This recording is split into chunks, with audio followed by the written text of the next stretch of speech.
안녕하세요. 입안에 있던 썩은 물을 토해낸 30대 여자입니다.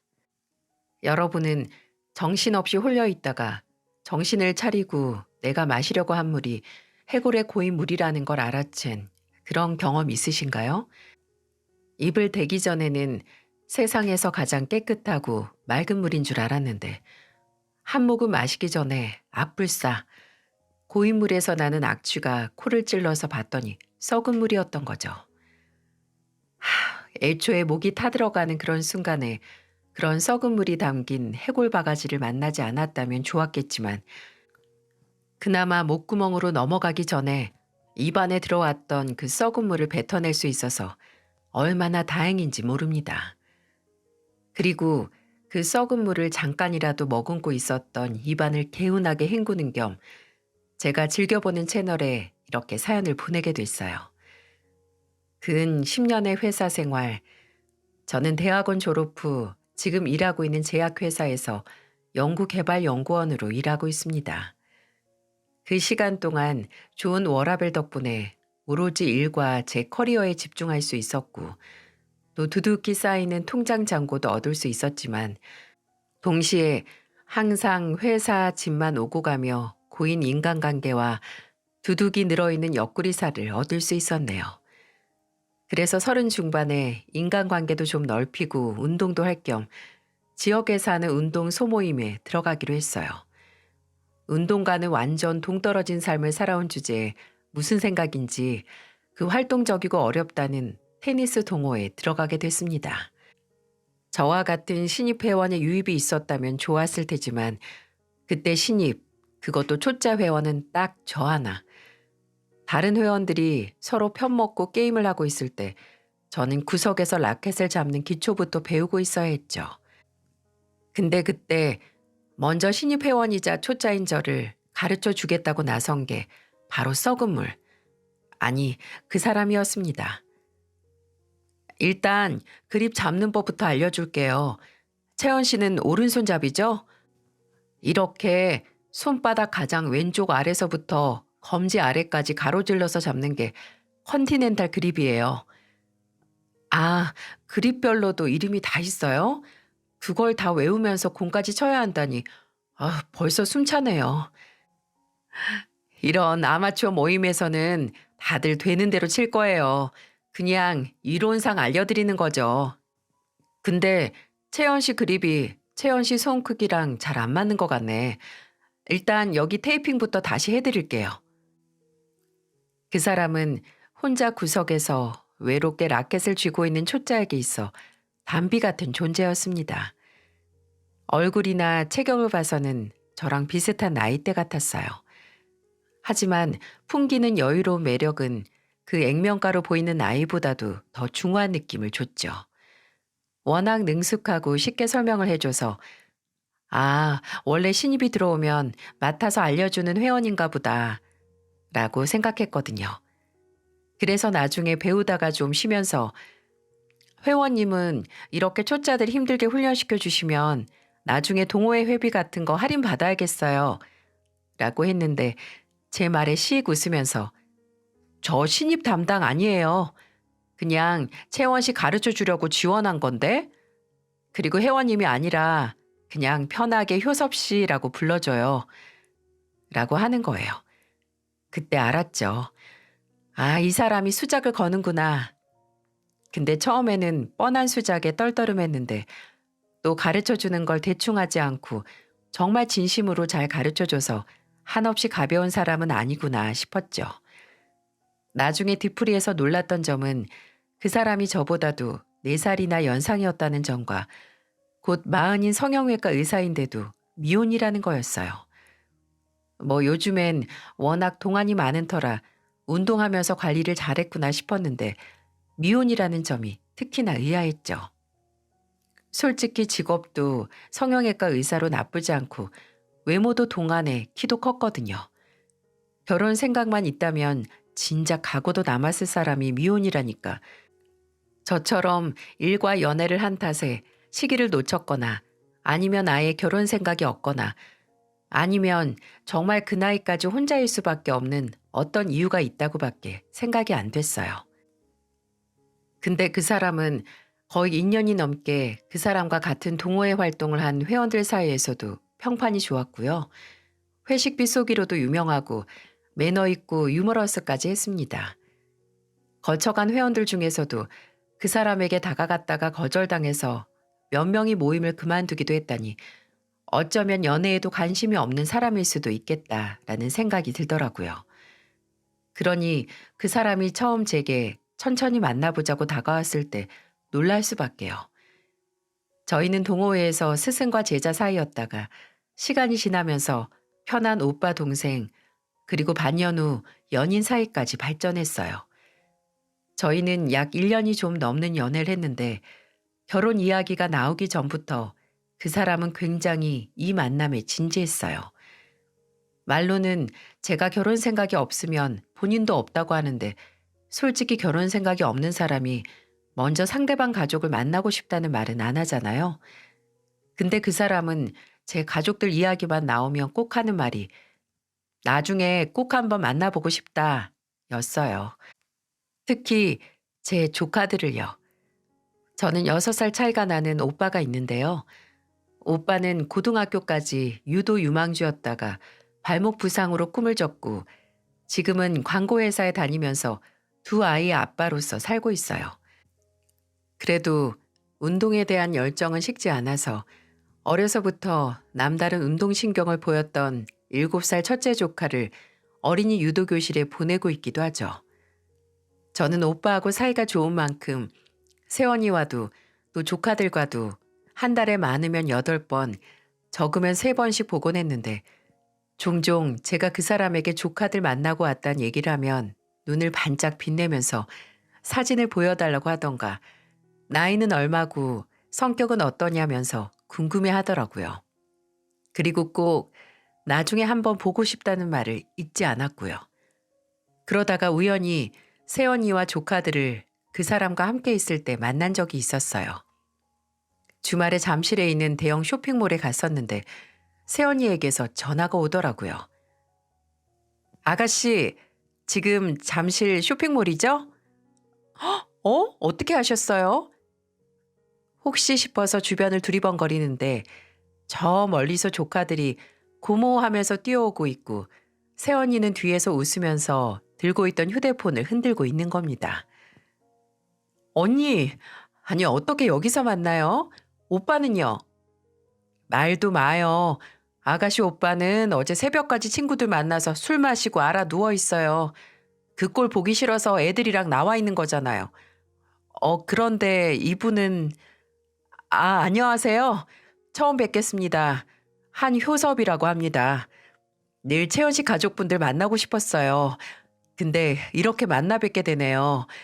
특히 여기 두 사람을 가장 보고 싶었는데 지혁이 지윤이 맞지? 안녕. 말 많이 들었어. 새언니와 조카들을 만나 반갑긴 했지만 그 사람과 같이 있을 때 만나게 되다니 좀 당황스럽기도 했어요. 근데 그 사람은 마치 기다려온 사람 마냥 새언니에게 악수를 건네며 인사를 하고 조카들에게도 마치 어제 만났던 사이 마냥 눈높이를 맞추고 아는 척을 하더라고요. 심지어 이런 말까지 하는 겁니다. 이렇게 만나서 그냥 헤어지는 것도 아쉬우니까 우리 지혁이 지윤이한테 아저씨가 뭐 하나씩 사줄까? 만난 기념으로. 아유, 안 그러셔도 돼요. 괜찮아요. 아니요, 제가 아쉬워서 안 되겠어요. 여기 몰 안에 레고 매장도 있고 프라모델 매장도 있거든요. 지혁아, 지윤아, 레고가 좋아, 프라모델이 좋아? 그 사람은 기어코 조카들을 이끌고 레고 매장과 프라모델 매장 두 곳에 갔습니다. 조카들이 장난감 잘 사주는 아저씨를 등에 업고 기세등등하게 양손에 원하는 장난감 하나씩 끼고 왔을 때 저는 제 카드를 내밀려고 했지만 그 사람은 제 카드를 뺏곤 본인이 직접 계산을 하더라고요. 그날 저녁 새언니에게서 연락이 왔는데 아무래도 그 사람이 저랑 결혼 생각이 있어 보인다고 하더라고요. 근데 그건 저도 이전부터 어렴풋이 느끼고 있었어요. 만나는 날이 늘수록 점점 저와 제 가족에 대해 묻는 게 많아졌고 넌지시 결혼 얘기를 꺼내곤 했었거든요. 뭐 TV에서 집 같은 게 나오면 저긴 신혼부부가 살기 좋겠다. 나중에 애들 키우기 좋은 동네 같다. 이런 말이요. 그리고 몇 주 후에 정말 그 사람은 둘이 자주 가는 레스토랑에서 제게 반지를 내밀며 프로포즈를 하더라고요. 아예 예상을 못했던 그림은 아니지만 그래도 그날이 이날일 줄은 몰라서 좀 당황했는데 그 사람은 그 반지를 받지도 그렇다고 밀어내지도 못하는 제 손을 잡고 말했어요. 당장 받아달라는 거 아니야. 그냥 나도 이렇게 미래를 함께하고 싶은 사람을 만난 건 처음이라서 그런 거 있잖아. 가만히 내 미래를 그려보면 그 장면 속에서 난 혼자였는데 어느새 그 그림에 항상 채연이 네가 있는 거야. 아침에 같은 침대에서 일어나고 아침을 같이 먹고 같이 출근하고 시간이 맞으면 같이 퇴근해서 외식도 하고 또 아이랑 셋이서 함께 사는 그런 장면들 말이야. 이제는 그게 그냥 상상뿐만이 아니라 너만 좋다면 현실이 됐으면 해서. 물론 저도 결혼 생각이 아예 없는 건 아니었어요. 그냥 언젠가 때가 되고 마음이 생기면 하는 그런 먼 일이어서 문제였죠. 그래서 그런지 오히려 그 사람에게 프로포즈를 받고 그 프로포즈를 받아들이고 난 이후로 이 사람과 결혼을 해야겠다는 생각이 점점 깊어지기도 했고요. 제가 프로포즈를 받아들이자마자 그 사람은 마치 기다렸다는 사람 마냥 본인의 마음을 표출하기 시작했어요. 저희 부모님 댁에 고기 세트와 본인 고향인 충청도 명물인 인삼을 보내기도 했고요. 얼른 장모님과 장인어른을 만나고 싶다고도 했죠. 또 본인의 부모님도 저를 빨리 만나고 싶어 한다고 시아버지께서는 제가 오는 날 마당에서 키우는 오골개를 직접 잡아서 백숙을 하신다고 벼르고 계신다는 거예요. 그래서 주말에 충청도에 있는 그 사람의 본가에 갔습니다. 시부모님께서는 충청도에서 작은 밭과 과수원을 가지고 계셨고 시누이는 초등학교 교사로 일하면서 20대 중반에 일찍 결혼을 했는데 저보다 한 살 어리더라고요. 그날 시아버지는 말씀하셨던 대로 정말 집에서 기르던 오골개를 새벽부터 잡아 손질하셔서 탕을 끓여주셨고 시어머니는 큰 솥 안에서 커다란 닭다리 하나 뚝 떼서 제 앞접시에 제일 먼저 놔주셨죠. 그러시면서 뜨거울 때 얼른 먹어요. 얘긴 일단 배 좀 채우고 해도 늦지 않으니까 라고 하시더라고요. 그리고 제가 다리 하나를 맛있게 먹고 나니까 얘기를 시작하셨죠. 신혼집은 어차피 효섭이 네 집으로 들어가니까 다행이다. 거기 집값도 많이 올라서 그냥 팔아버리긴 아깝고 또 새 주기엔 넓고 주변 교통도 좋아서 아깝잖아. 안 그래도 제가 집은 아무 걱정하지 말라고 했어요. 리모델링도 혼수도 채연이가 고른 걸로 서프라이즈로 알아서 한다고 했고요. 그래, 잘했다. 원래 결혼하면 여자들이 결혼식장 보고 신혼집도 그렇고 인테리어인지 뭔지까지 다 도맡아 하느라 힘들고 그걸로 싸우기도 많이 싸운다던데 효섭이 제가 날 닮아서 꼼꼼해서 알아서 한다니 얼마나 다행이니? 효섭이가 능력뿐만 아니라 이 성격까지 어려서부터 동네 소문이 다 날 정도로 좋아서 얘 중학교 다닐 때부터 사익감으로 점 찍어놓은 아줌마들 여럿이었다. 얘 의대 갔을 때는 온 지역에서 선자리가 아주 물 밀려오듯이 매일 들어왔어. 지가 도통 생각이 없어서 여직 결혼 안 했던 거지. 채연이 너 남들이 다 욕심내던 1등 신랑감 데려가는 거야. 저기 어디냐. 대전에 사는 딸 부잣집 건물주도 우리 아들 욕심냈고 어디 지역 아나운서 하는 딸 있는 교회 목사님도 우리 아들 제발 사익감으로 달라고 그렇게 기도를 했어요. 시어머니께서 잘난 의사 아들을 비행기 태우다 못해 우주로 날려버리는 말씀을 하실 때 그 말을 다 믿진 않았지만 뭐 대학 합격했을 때 여기저기 플랜카드 걸렸다고 하기도 했고 또 정말 그 사람의 조건이 정말 좋긴 했으니까 아예 말이 안 되는 얘기는 아니라고 생각을 했어요. 상견례 날 시부모님은 정말 식사 내내 기분 좋게 웃으시고 따로 식당에 말씀을 해 놓으셔서 직접 가져오신 인삼주로 저희 가족을 가족으로서 환영해 주셨어요. 또 조카들이 아무래도 아이들인 만큼 시끄럽고 음식과 물을 쏟아서 저희 가족이 죄송하다고 말하면 시어머니께서 유쾌하게 웃으시면서 이러셨죠. 아유, 아닙니다. 애들이 괜히 애들인가요? 오히려 성격도 밝고 활기차서 좋은데요. 지역이라고 했나? 지역이는 아무래도 운동해서 그런지 또래보다 더 힘이 넘치는 것 같다. 지역아, 또래 남동생이 있으면 같이 유도도 하고 놀기도 하고 아주 좋을 것 같지? 얼른 효섭이랑 우리 채연이 사이에 지역이 같이 건강한 아들 하나 생겨서 좋은 친구 됐으면 좋겠다. 그치? 왜 그런 거 있죠? 그 당시에는 그냥 기분 좋게 넘어갔던 말들도 나중에 생각해보면 그냥 흘려들어선 안 되는 중요한 말이었던 거요. 그날도 딱 그랬습니다. 지금 와서 생각해보면 상견례 날 스쳐 지나간 모든 말들에 저와 저희 가족들만 모르는 진실의 뼈가 들어있었어요. 그때는 아무것도 몰랐으니 그저 훈훈하게 상견례도 마무리 지었습니다. 상견례 후 결혼 준비만으로 바빴는데도 그 사람은 종종 본인이 먼저 저희 가족을 만났어요. 또 부모님이나 조카들을 만나면 꼭 손에 용돈을 쥐어줘야 직성이 풀리는 사람처럼 돈을 썼고요. 부모님께는 많게는 100만 원씩 드렸고 조카들에게는 그 어린애들이 돈이 어디 필요하다고 20만 원, 30만 원씩 쥐어주곤 했는데 부모님은 그런 그 사람의 행동을 정말 미안해하시고 또 부담스러워 하셨어요. 아직 결혼식 전이기도 하고 또 결혼하고 나서도 이렇게 안 해도 된다고 늘 손사래를 치며 남편이 두 손으로 내미는 용돈을 마다하셨죠. 그럴 때마다 남편은 제가 이제는 이렇게 장모님 장인어른께 돈 쓰려고 돈 버는 재미로 살아요.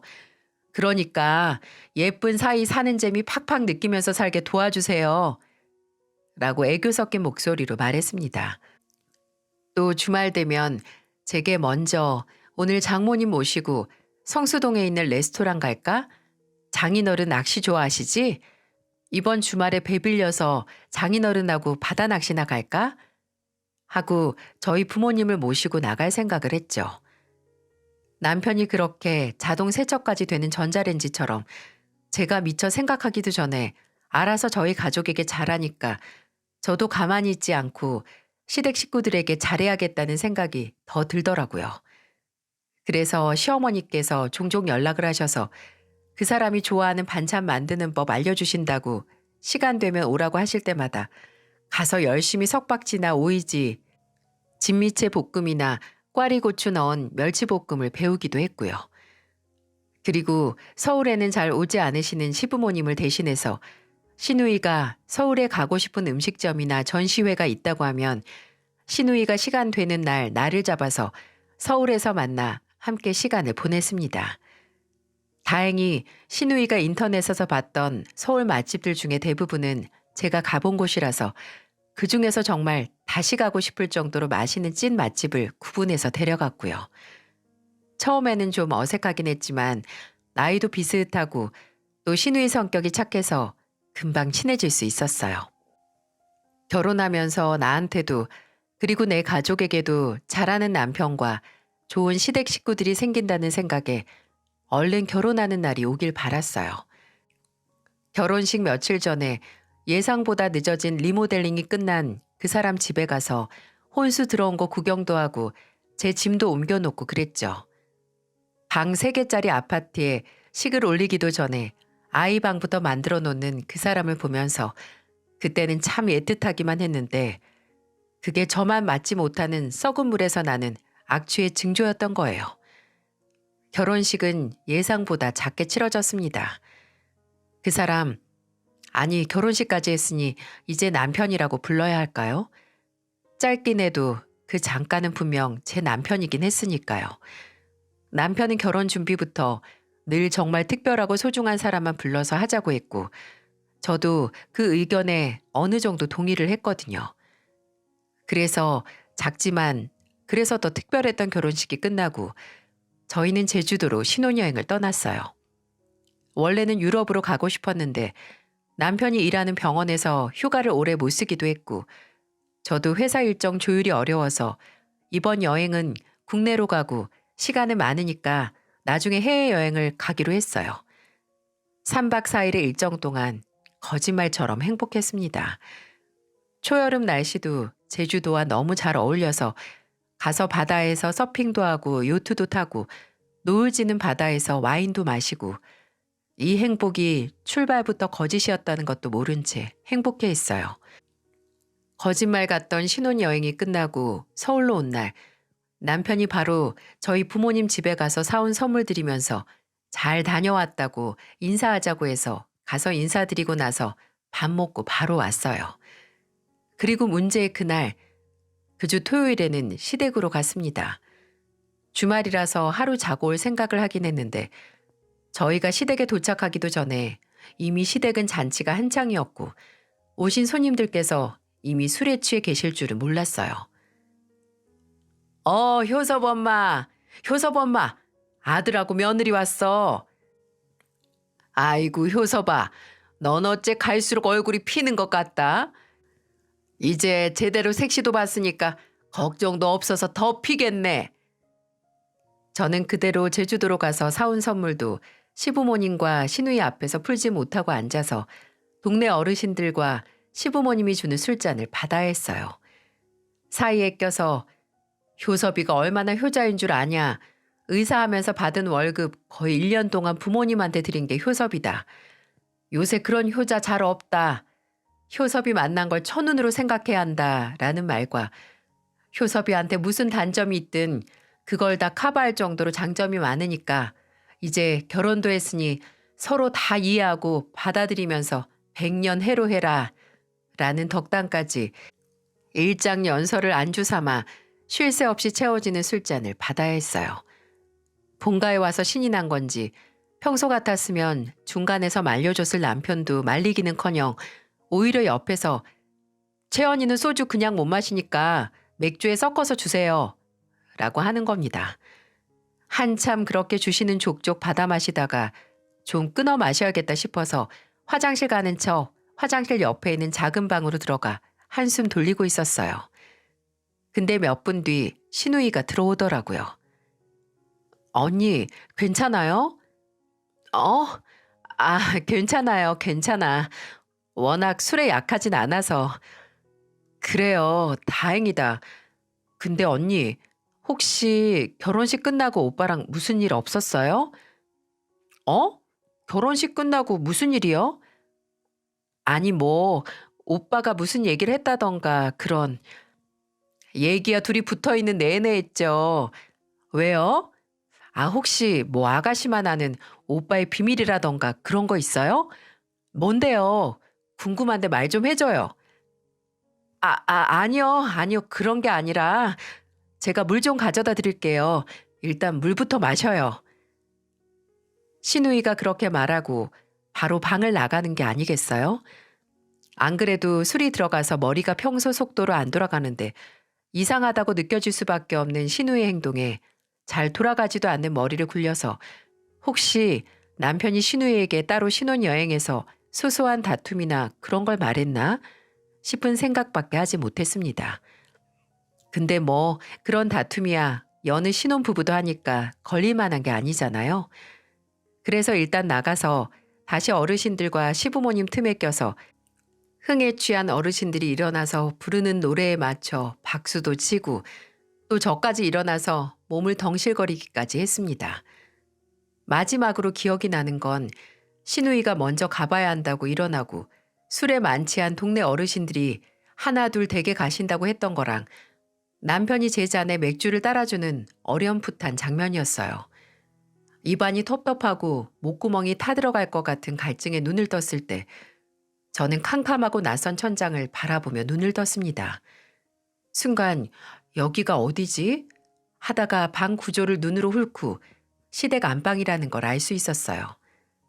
저는 안방 구석에 이불을 덮고 자고 있었고요. 그렇게 술 마시다가 기절까지 했구나. 이럴 줄 알았다. 20대 초반까지만 하던 짓을 결혼하고서 하네? 라는 생각을 하면서 몸을 일으켰어요. 일단 갈증이 너무 나서 물부터 마셔야겠더라고요. 살짝 열린 문틈으로 시아버지가 코를 고는 소리가 들려서 최대한 발소리를 죽이고 걸었습니다. 근데 그 열린 문틈 앞에 당도했을 때 거실을 울리는 시아버지의 코 고는 소리 말고 다른 소리가 들려왔어요. 밑도 끝도 없이 이기적이고 지독한 둘이서 속닥거리는 소리가 말이죠. 예, 근데 난 이래도 되나 싶다. 뭘 걱정하세요. 어차피 이제 식도 올려서 빼도 박도 못하는데. 걔가 의외로 체면 이런 거 엄청 따져서 직장 사람들 친구들 보는 앞에서 식 다 올리고 나중에 무르는 짓 못해. 그리고 내가 약을 좀 쳐놨어. 다 내가 무슨 말을 해도 용서할 수밖에 없도록 엄마 아들이 평생 안 하던 짓 해가면서 약을 쳐놔서 괜찮아요. 걱정 마. 알지, 아는데. 아휴, 그래도 참 자면서도 문득문득 이게 맞나 싶고. 그럼 엄마는 아들이 평생 쎄 빠지게 일하면서 애까지 혼자 키우는 걸 보고 싶어요? 엄마, 우리 도연이 평생 엄마 없는 자식으로 만들 수 없잖아. 그렇긴 하지. 에휴, 나도 이제 모르겠다. 네가 어련히 알아서 할까마는. 그래도 시간 더 지나기 전에 얼른 제 도연이랑 만나게 해야 하는 거 아니니? 아니, 막상 만났는데 도연이가 낯가림할 수도 있는 거고. 우리 엄마도 참 걱정 사서하네. 그것도 다 내가 알아서 했어요. 걱정 마. 새엄마 될 사람이 주는 거라고 선물 몇 개 사서 주기도 했고 채연이 사진도 거의 매일같이 보여줬으니까. 도연이 얘는 채연이 만날 날만 기다리는데? 이게 대체 무슨 상황인지 믿어지시나요? 제가 들은 게 맞나요? 지금 맨정신에 그때 상황을 떠올려봐도 머리가 깨질 것 같이 아픈데 막 잠에서 깨서 숙취까지 달고 있던 저는 오죽했겠어요. 저는 사실 저 도연이란 이름을 들어본 적이 있습니다. 기억은 확실히 나지 않지만 연애를 할 때 2번인가? 한 번은 남편의 휴대폰 부재중 통화로 찍혀 있는 걸 봤었고 또 한 번은 남편이 도연이란 이름이 뜨고 진동이 울리는 휴대폰을 그대로 끄기도 했었죠. 그리고 가장 최근에는 제주도로 신혼여행 갔을 때 남편은 렌트카를 운전하고 저는 옆에 앉아서 바닷가에서 드라이브를 하고 있는데 남편의 휴대폰이 울리더니 또 그 도연이란 이름이 뜨는 거예요.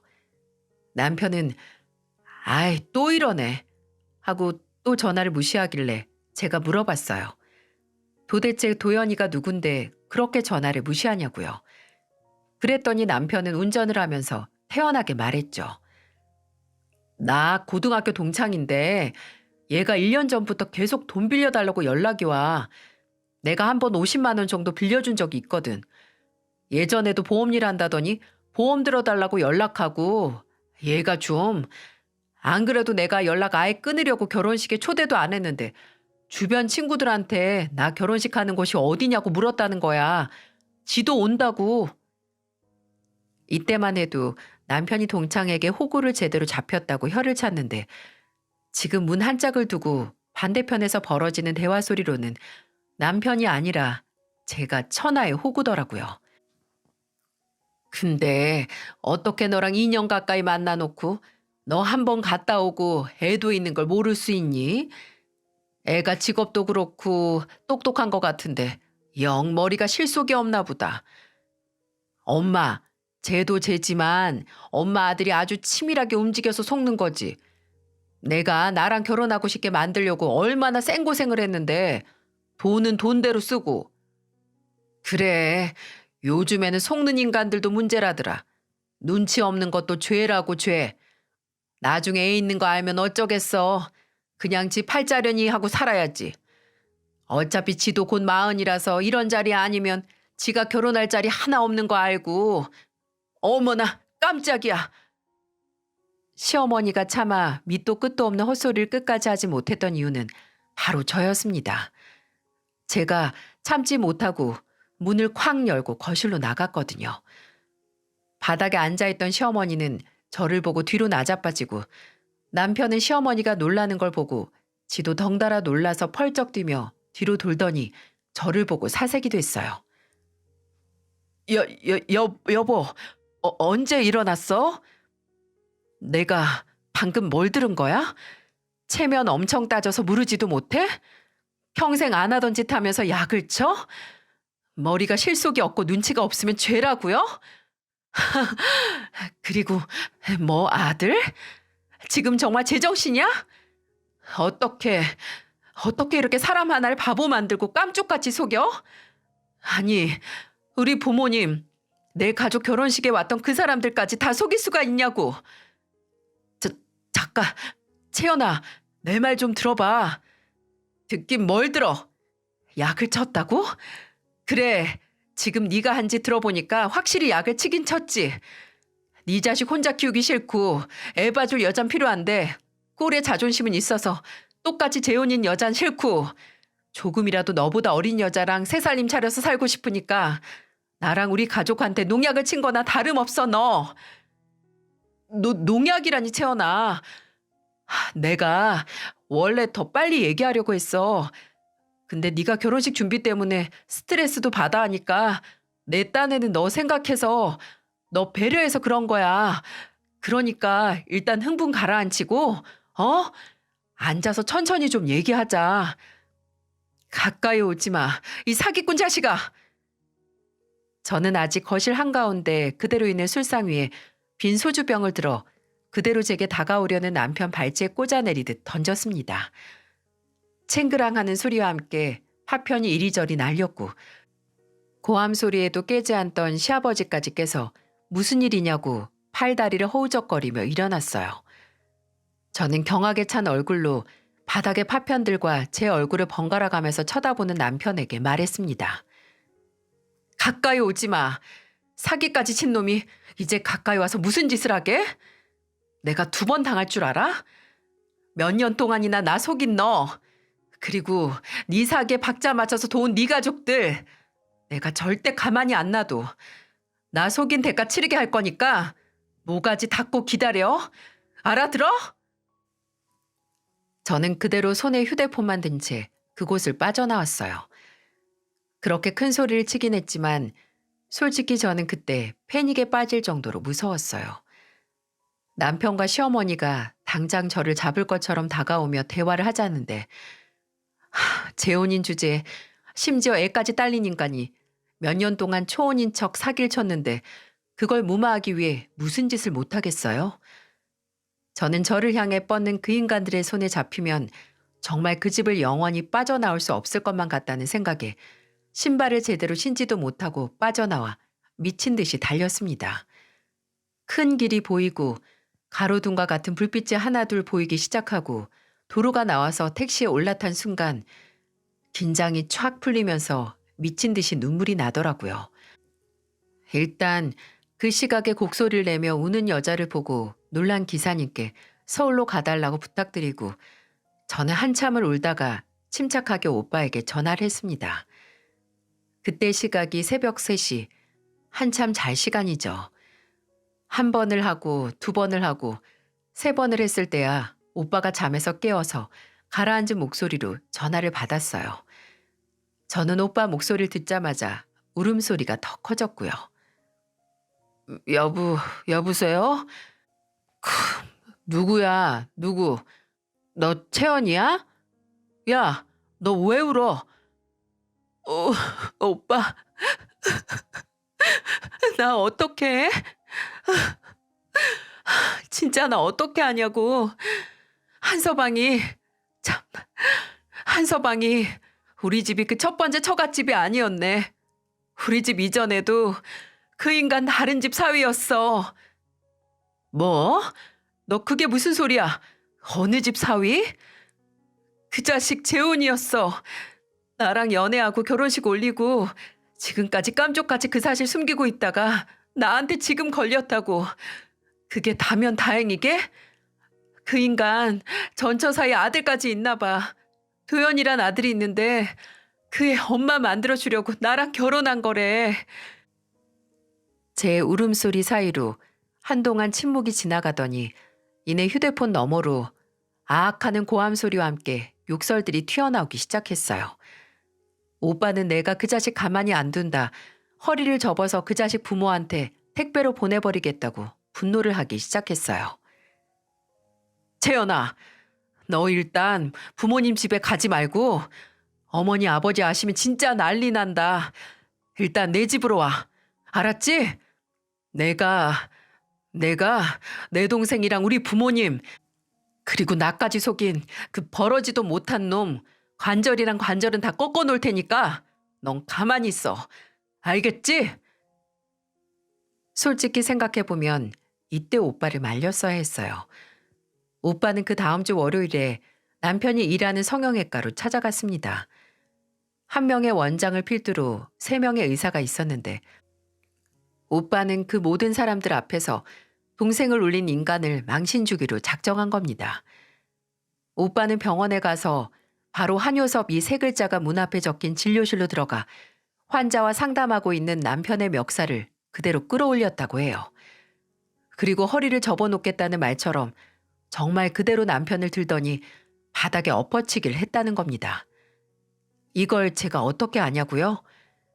이 일로 경찰서에 폭행죄로 갔다 온 오빠에게도 들었고 또 이틀 뒤 제게 찾아온 남편이 해준 이야기이기도 하거든요.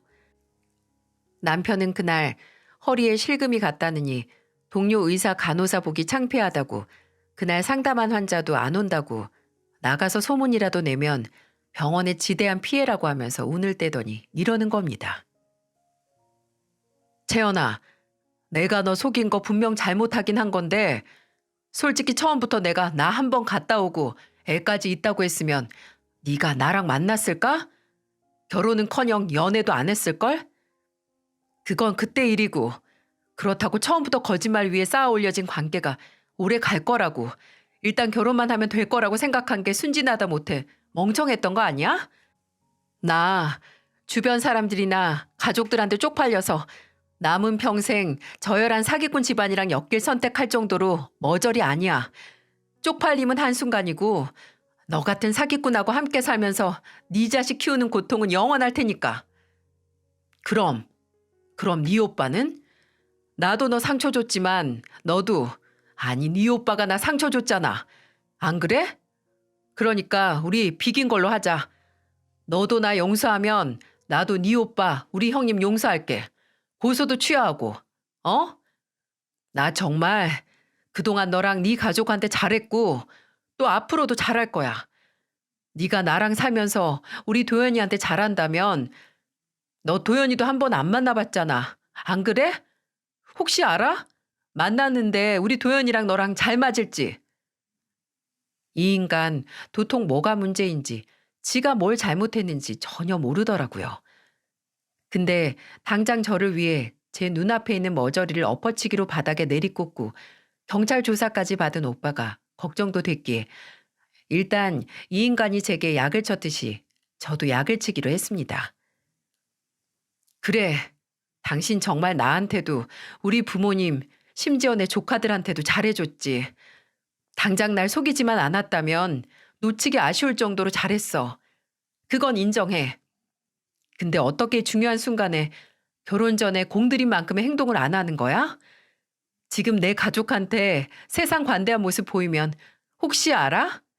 이 사람은 정말 내 가족이 직장에서 망신을 줬어도 용서를 해주구나 하고 마음이 녹을 수도 있는데. 그래, 그냥 딱 이 정도였던 거지. 식은 올렸으니 잡은 물고기에 떡밥 안 주듯이 나한테도 더 이상 공들 일 없이 그저 말로만 하면 된다고 생각하는 거야? 채연아, 그게 아니고 나는. 아니면 당장 우리 경찰서 가서 고소 취하한다고 합의했다고 해. 솔직히 동생이 2년도 넘도록 대사기극의 피해자가 됐는데 가해자를 바닥에 매다 꽂지 않을 오빠가 어딨어? 당신 머리통 안 터진 것만으로도 감사히 생각해야 돼. 만약 아가씨가 나랑 똑같은 짓 당했으면 당신은 당장 메스 들고 달려갔을걸? 제 말을 듣던 남편.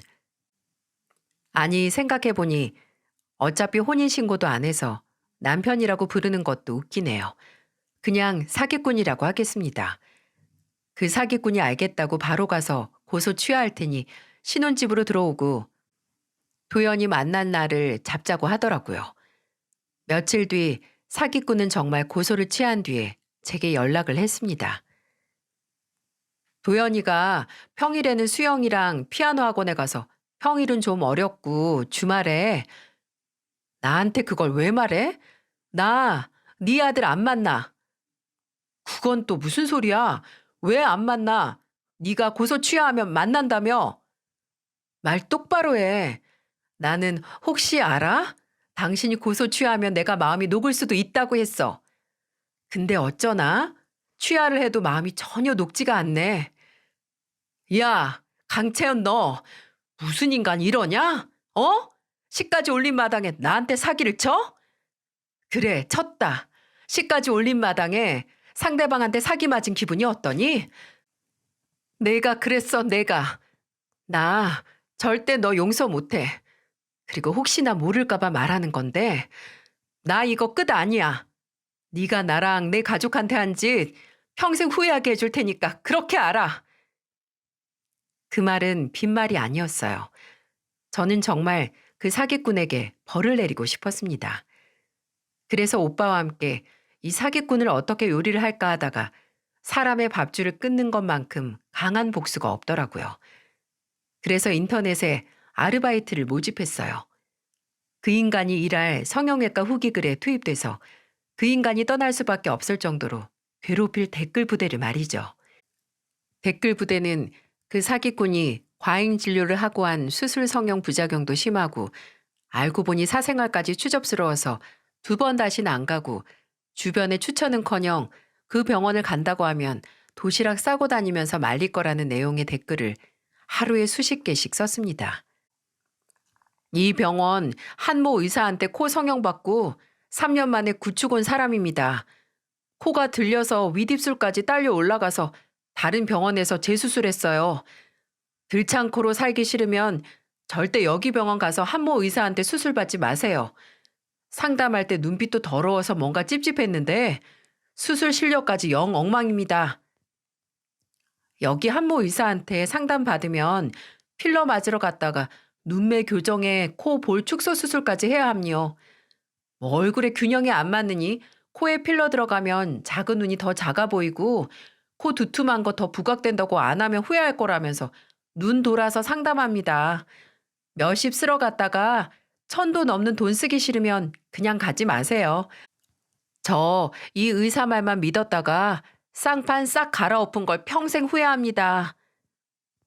요즘 여러모로 핫한 강남 모 성형외과 한모 의사 눈빛 더럽다는 후기 많던데 이유 알려줄까? 걔 이혼하고 혼자 애 키우다가 재혼하려고 애 없는 척, 초혼인 척 다른 여자 낚아서 여자 인생 망치려다가 걸려서 결혼하고 며칠 만에 버려짐. 하나 고치러 가면 이것저것 다 고치게 하는 돈에 눈먼 사기꾼이라고? 병원에서 환자 상대로 사기치던 기술 여자들한테도 쳤나봄. 개판이 수술하면서 여러 여자 인생 망치더니 지가 재혼하려고 한 여자 인생까지 망칠 뻔했네. 이런 놈은 뭐 윤리위원회 같은 데 신고해서 자격 박탈 못하나? 이런 댓글이 본인이 일하는 곳에 하루에 수십 개씩 달린다고 생각해 보세요. 당연히 죽을 맛이었겠죠. 며칠 후 휴대폰에 불이 붙은 것처럼 전화가 왔고 또 며칠 후에는 아예 명예훼손과 허위사실 유포로 댓글들을 고소했더라고요. 애꿎은 댓글 알바들이 고소를 당하게 할 수 없으니 저는 그 사기꾼에게 전화를 해서 말했습니다. 그 댓글들 내 짓이라고요.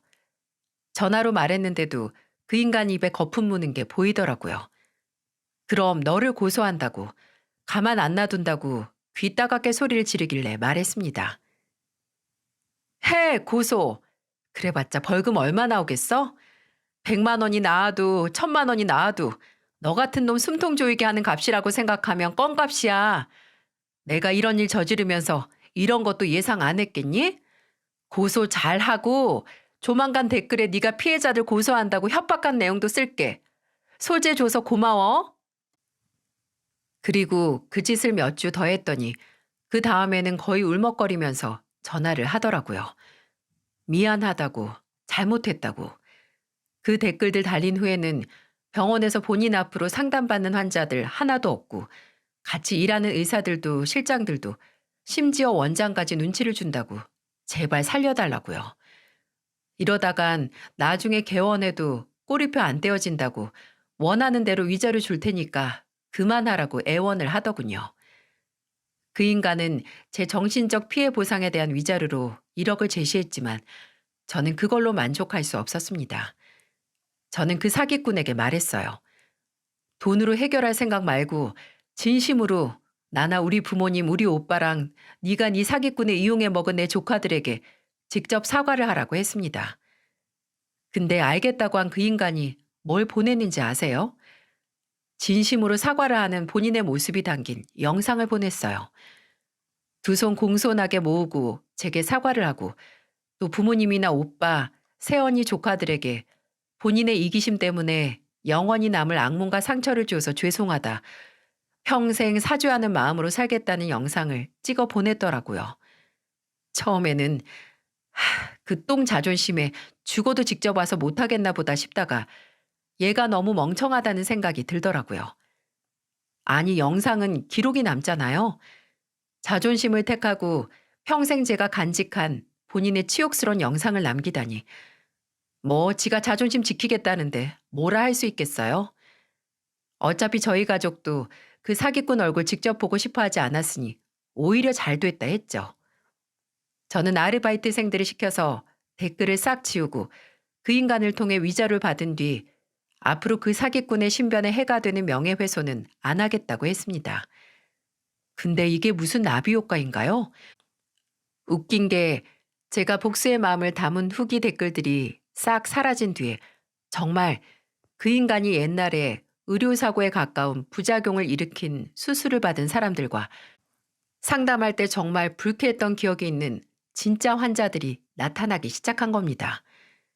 제가 아르바이트생들을 시켜서 썼던 댓글이 물꼬가 된 건지 정말 피해자들이 속속들이 출연하게 된 거죠. 이걸 혹 때려다가 혹 붙인다고 하나요? 나중에 듣기로는 그 병원에서 거의 쫓겨나다시피 눈칫밥 먹다가 그만두고 어느 지방에 가서 지 개인 성형외과를 개원했다고 들었어요. 이걸 또 어떻게 들었냐고요?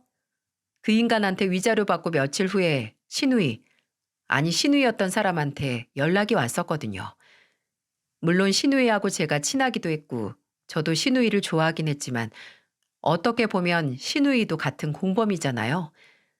그래서 한동안 그 연락을 안 받다가 신우이가 꼭 얼굴 보고 사과하고 싶다고 문자를 보내기도 했고 또 그날 제가 시댁에서 도망치듯 나온 날 두고 온 겉옷이랑 가방을 저희 본가 주소로 보내준 것도 또 신혼집에 들어가 있던 제 물건들을 빼서 보내준 것도 신우이라서 그래, 한 번 정도는 만나자 싶어서 전화를 받고 약속 장소로 나가 신우이를 만났습니다.